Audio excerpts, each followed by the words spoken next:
वल्लनाथ wellness foundation मध्ये मी प्राची मुळे आपलं खूप स्वागत करते।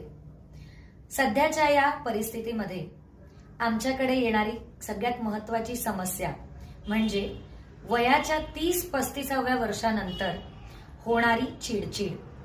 आम्ही मोबाईल बघत नाही, आम्ही टीव्ही पण फारसा बघत नाही, पण तरीही आमची चिडचिड मुलांवर होते। असं का होतं?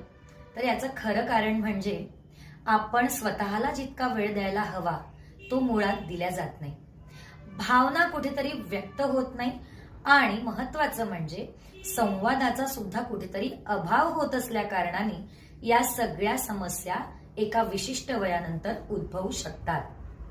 खरं सांगायचं झालं तर यासाठी सुद्धा एक उत्तम असा उपाय म्हणजे आपण सगळ्यांनी कुठेतरी बाहेर गाण्याचा क्लास लावा, एखादं छानसं पुस्तक वाचा, त्यावर चिंतन करा, त्याबरोबर एखादा परिच्छेद लिहिता आला तर लिहा, नाहीतर घरात एखादं गाणं लावून मनसोक्त नाचा।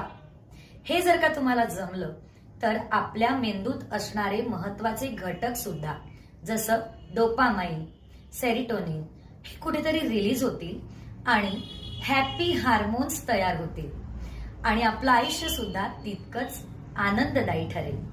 करून बघा आणि तरीही तुम्हाला जर का काही अडथळे आले तर आमचे एक्सपर्टीज डॉक्टर इंद्रायणी श्रीगिरीवार आणि डॉक्टर प्रशांत पवार यांना सुद्धा तुम्ही संपर्क करू शकता। नमस्कार।